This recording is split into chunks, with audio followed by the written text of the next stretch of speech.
Good time of the day, dear participants of our today's lecture. We are going to talk about evolution of literary genres and their language, and particularly we'll focus on fantasy. In previous lectures, where I've already talked about different genres that developed during the whole steps of English literature.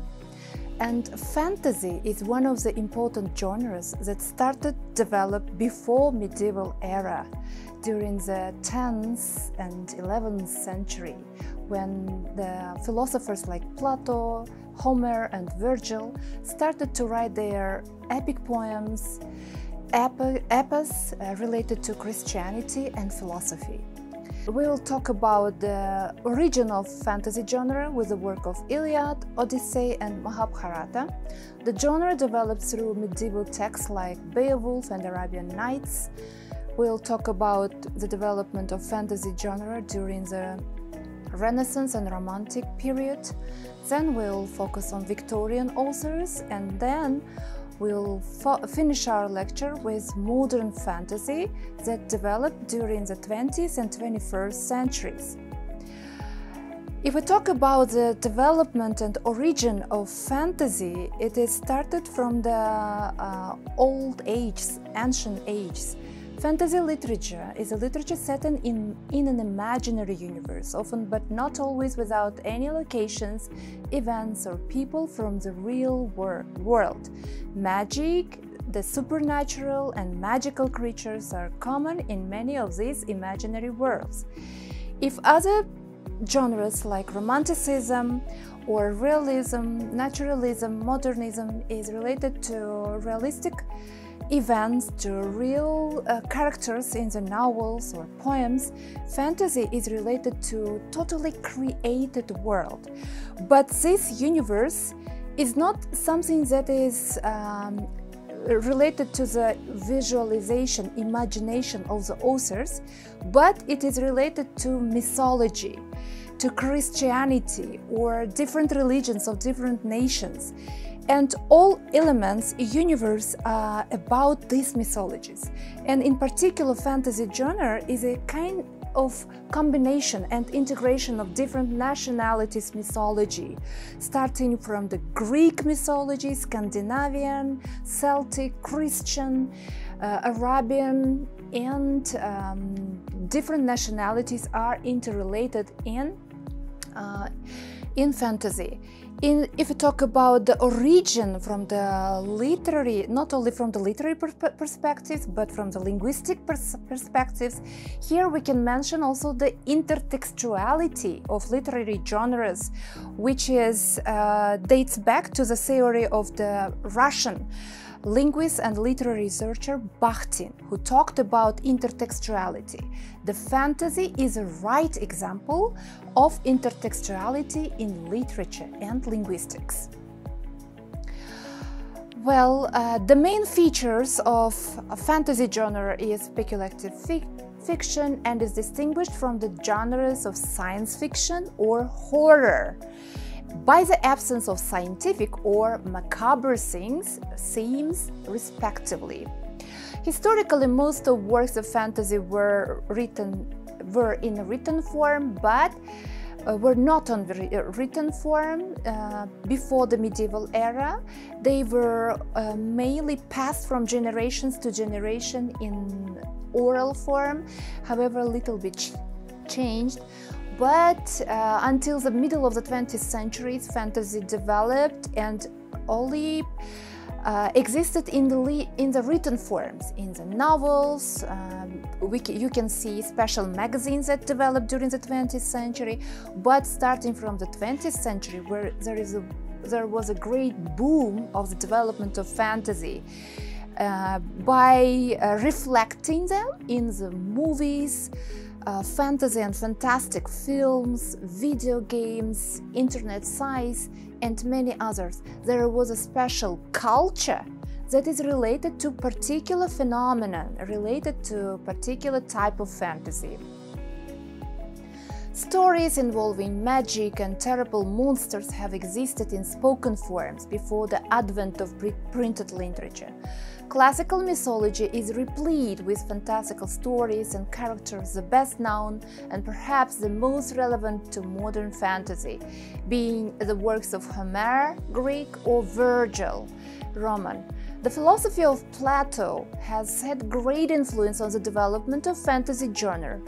The first examples of fantasy that is written in the works of Virgil, Homer, and Plato is a kind of integration of Christianity with philosophy.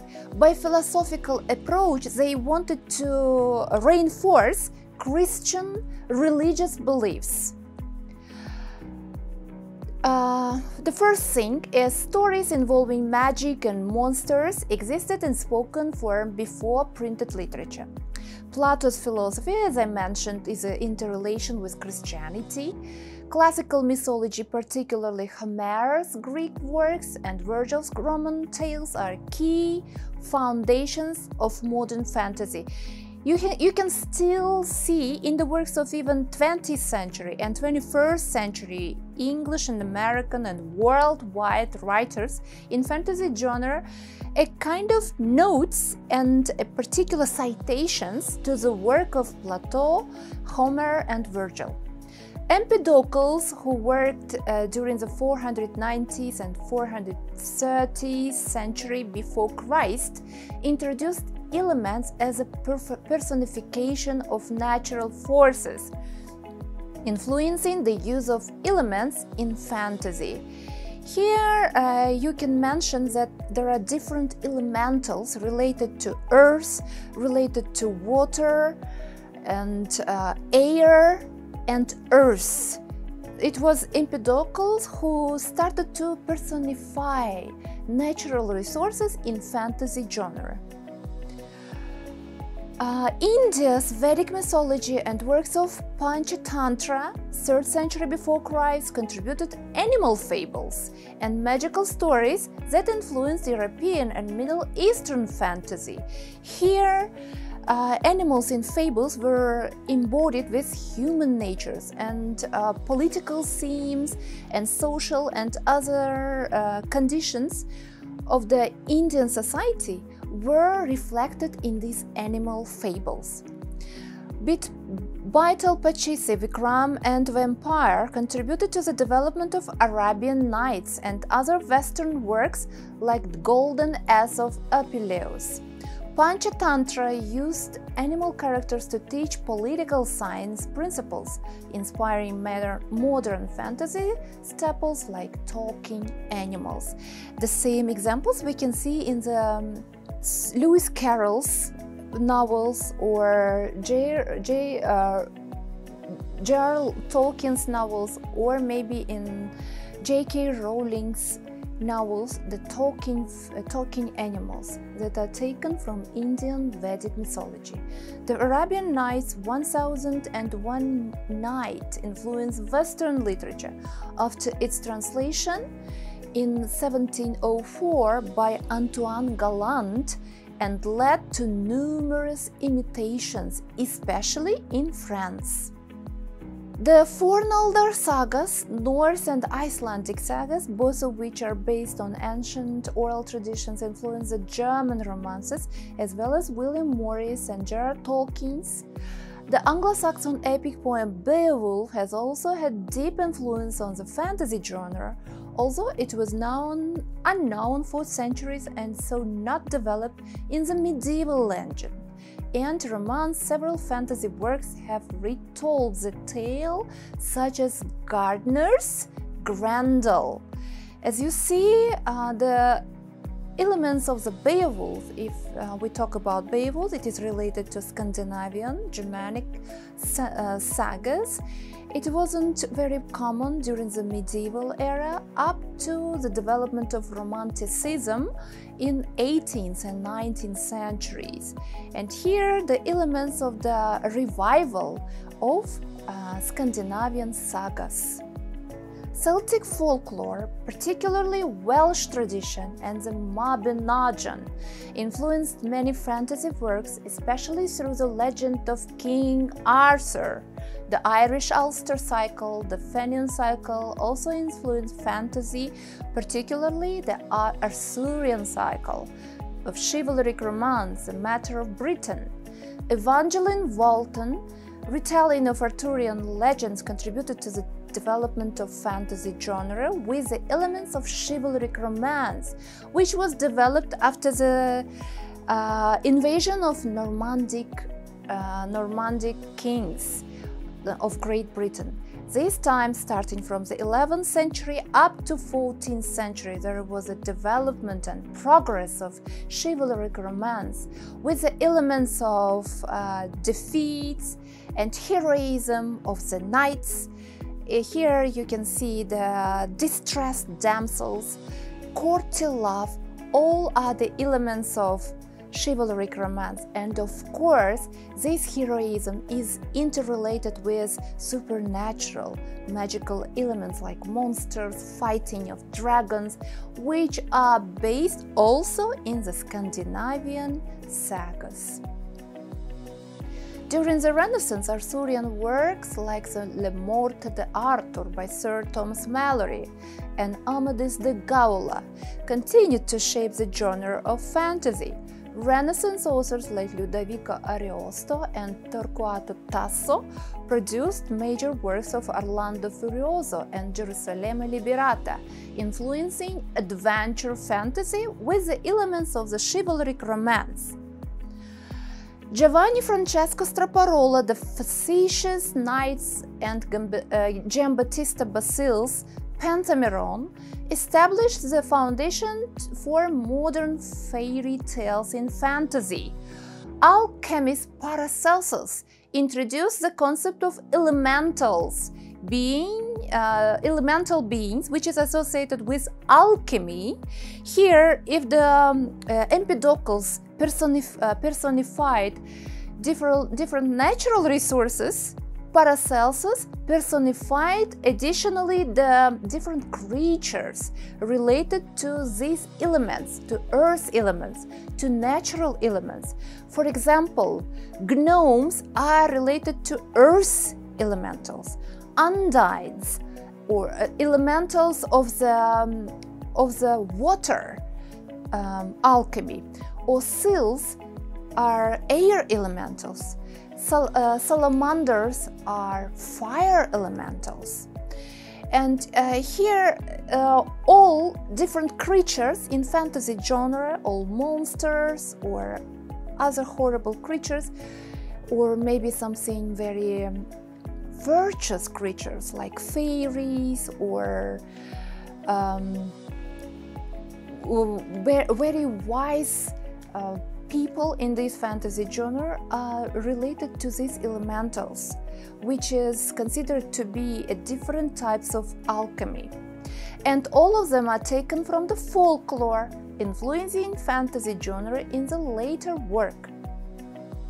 Here are the examples. For example, for fire, if you see the elements of the flying dragons who breathe fires, it is related to the fire elemental, which is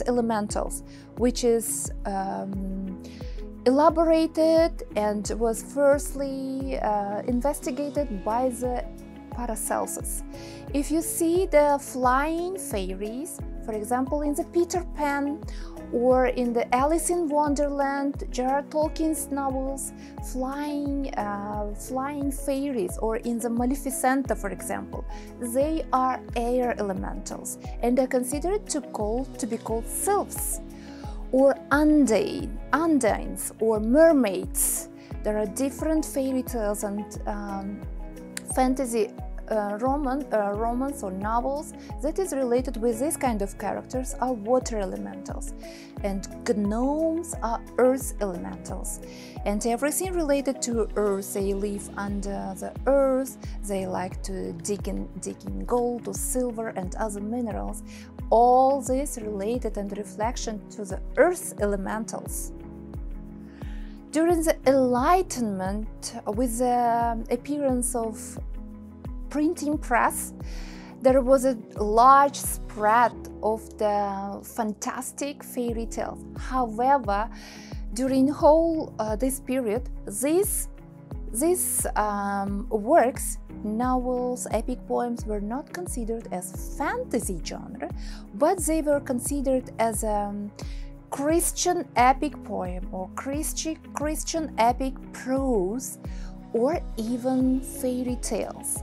Printing press and editorial people who worked in edition, different literary and linguistic researchers or critics, valued and defined these kind of words as fairy tales, and they were mainly has a purpose for the juvenile audience.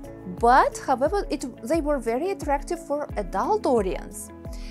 And first, during the Enlightenment period, Madame d'Aulnoy, French writer, depicted these kind of novels with the elements of magic, supernatural features as fairy tales, and it was called in French contes de fées, to distinguish tales from magical elements, with magical elements. Charles Perrault works became foundational fairy tale texts, while d'Aulnoy's stories influenced later romantic and fantasy writers.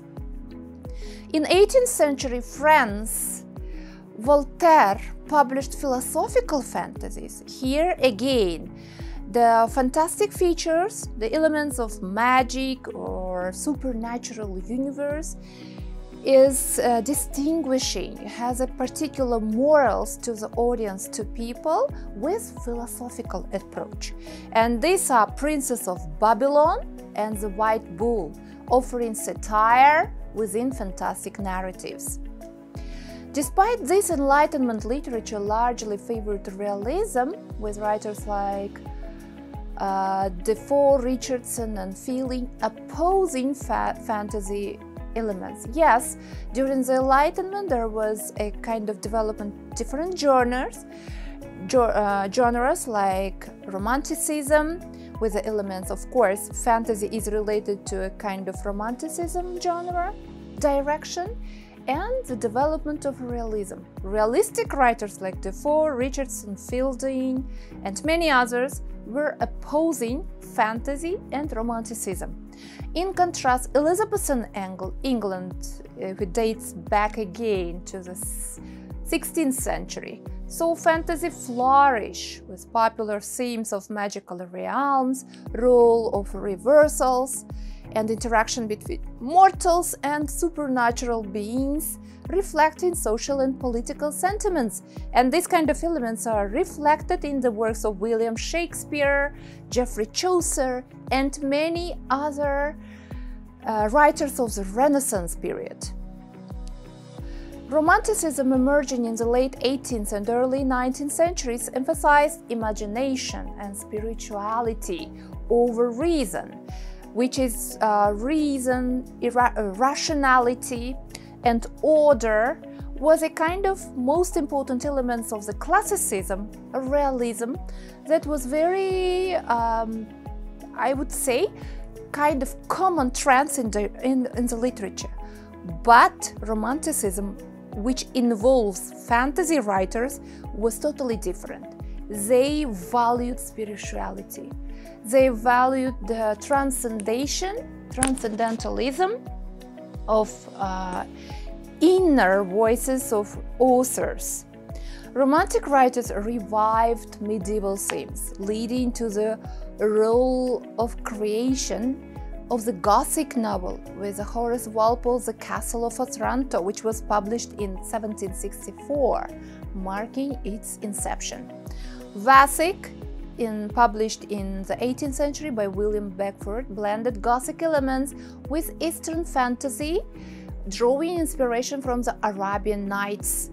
And here, during the 18th century, there was a prosper and development of the Gothic novel. Of course, Gothic novel involves the development of different sylphs, air elementals, moving buildings, very dark forests, supernatural elements, and magic. The brothers Grimm, who also made a great contribution to the development of fantasy with collection of folklore. Here there was two motivations, and they were inspired by saving national literary value, by saving national folklore in their congregation of these tales. And we can list a lot of very famous works that are written by Brothers Grimm and German romantic fantasy authors like Frederick de la Morte Fouquet's Undine, or Sintram and his companions, revived medieval legends, inspiring later British authors like George MacDonald and William Morris.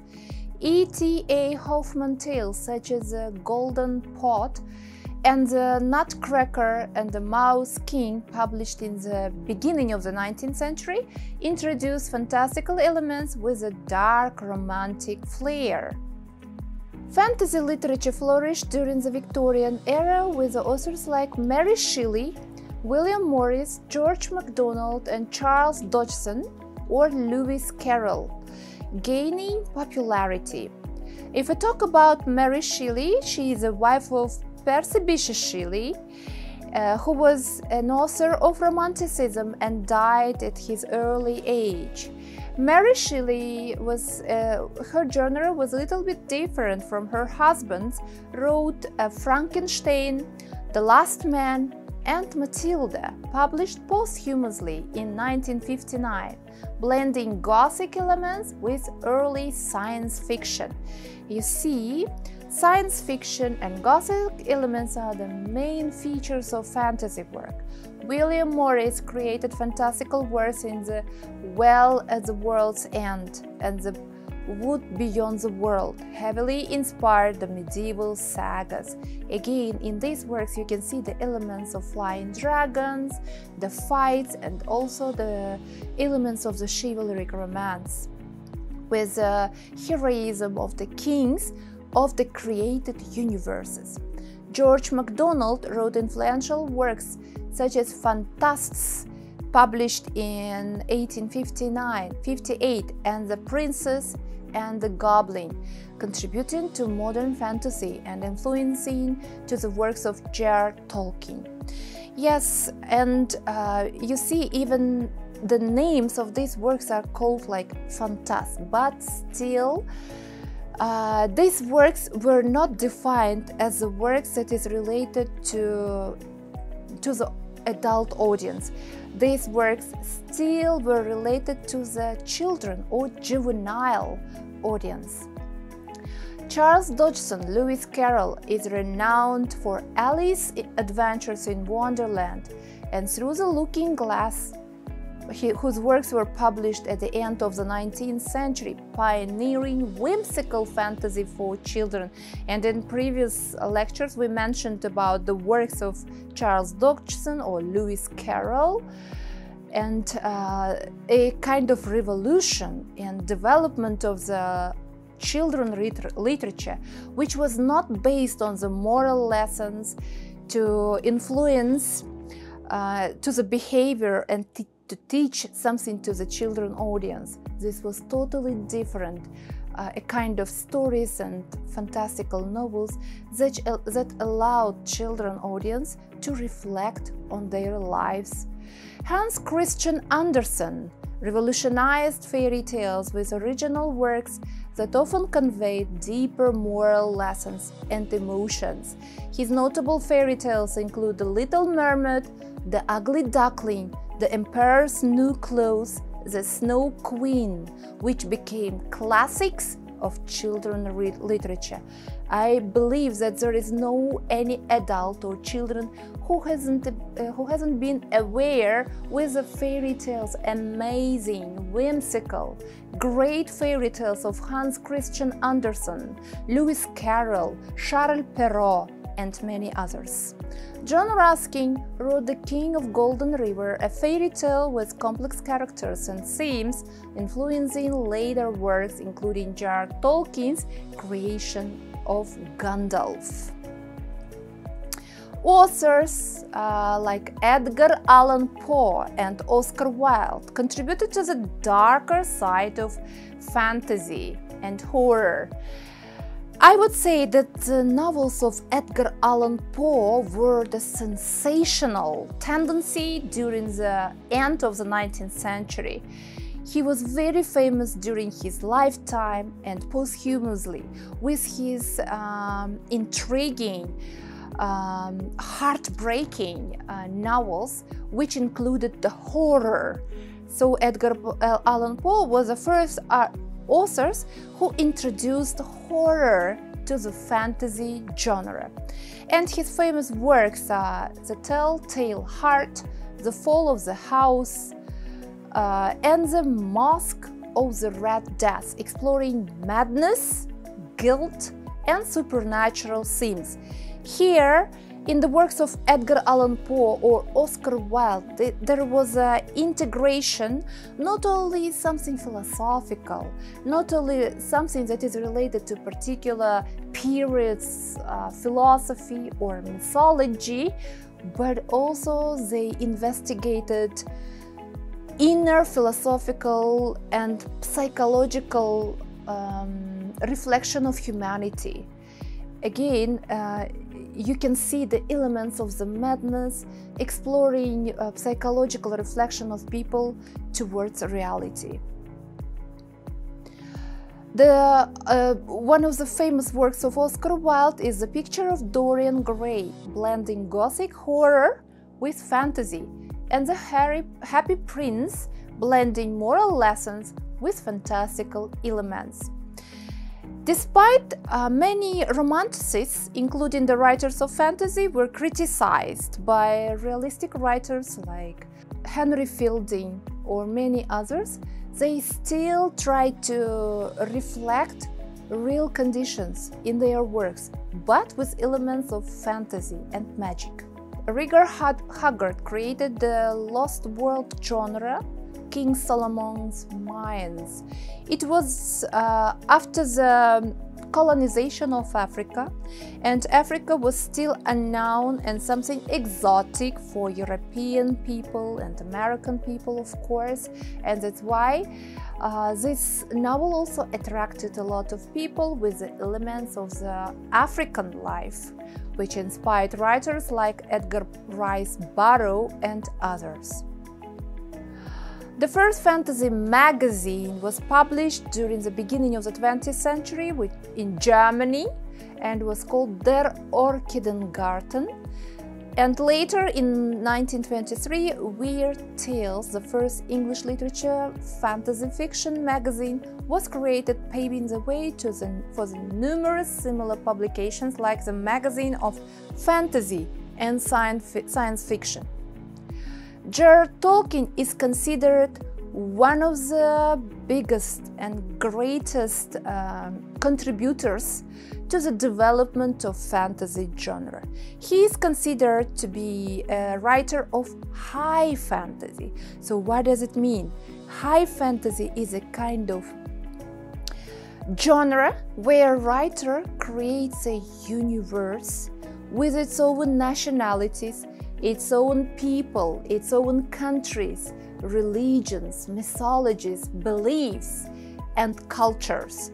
And even different cultures and nations in the works of J.R.R. Tolkien have their own languages, have their own way of lifestyle. All these are reflected in the works of J.R.R. Tolkien, which are very famous even during nowadays. But it gained its peak of popularity during the 20th century, in the middle of the 20th century, with the publication of his works Hobbit, The Lord of the Rings, and Silmarillion, which was published posthumously by his son. Here, with the elements of fantasy, different wizards like Saruman, Sauron, Gandalf, and many others, he conveyed how the dark and light was fighting, and under the fight of the light and dark, he tried to convey the poor lifestyle, poor attitude of people, evil, with a reflection and confrontation of the good things, good deeds. All these are reflected in J.R. Tolkien. J.R. Tolkien was a professor of Oxford University, and he was one of the famous researchers and professors and Doctor of Science in philology. He created different languages to his elves, hobbits, gnomes, wizards. Each nation in his novels talked on their own language. And if we talk about the language of fantasy genre, it is a little bit archaic. It is not as in other genres. Fantasy, as I mentioned, is a reflection of different mythology, folklore, and it dates back to the medieval era, to the ancient periods, to the ancient mythology of Virgil, Homer, Plato, and there are many archaic languages of particular ancient, even vanished civilizations like Maya and many others. All these are reflected in the fantasy. Why fantasy is considered to be very valuable? What is the sense of remembering these kind of mythologies, philosophy or religion? With the works of J.R. Tolkien or Lewis Carroll and many others, these writers were against of the development of technology. They were against how people become very pragmatic and become accounting every particular profit in everything in contemporary life. They wanted to be remembered philosophical values, mythological elements. Of course, each mythology, religion of particular nation, also a reflection of our inner original culture, our original beliefs, our values, traditions. Everything is reflected in the religion and mythology of these nations. And of course, all these are presented in fantasy genre. Many adult-targeted fantasy books were published in the post-World War I Britain. For example, Living Alone, Voyage, Arcturus, published by Stella Benson, David Lindsay, David Garnett, Hope, Sylvia Townsend.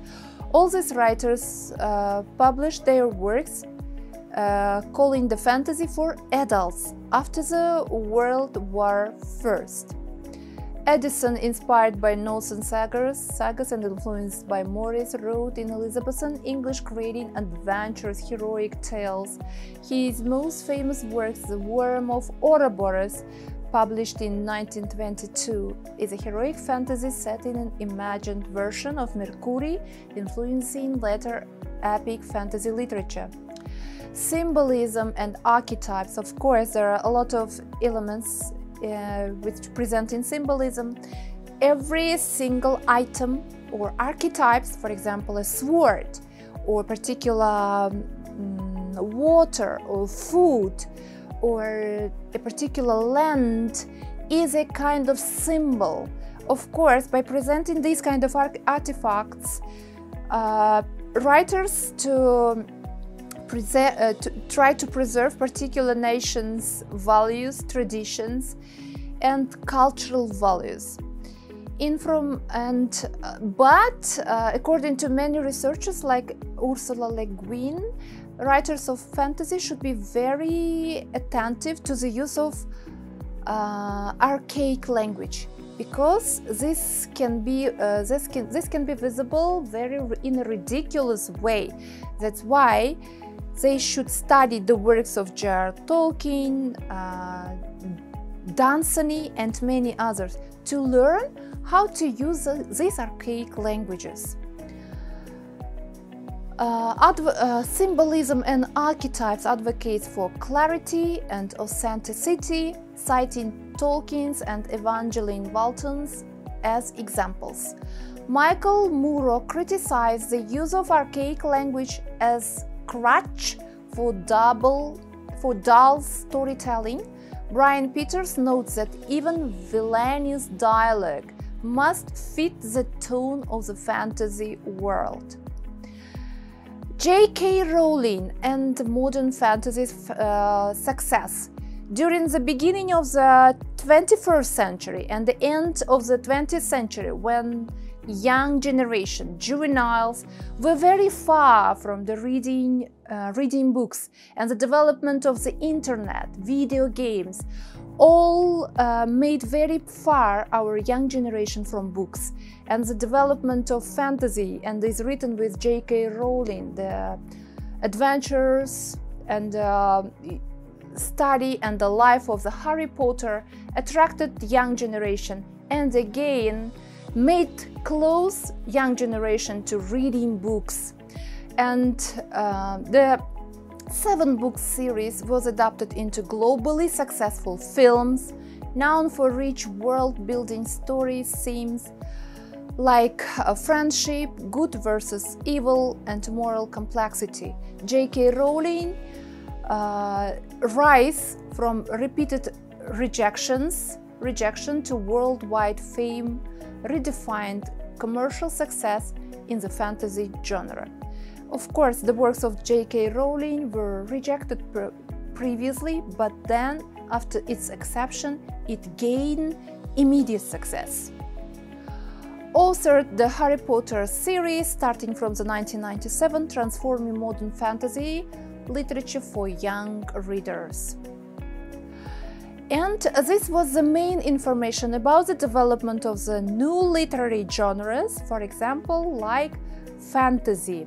I hope this lecture was very useful and interesting for you. I would like to know your suggestions and ideas about the lecture in the comments. See you in the next lecture. Thank you for your attention. Goodbye.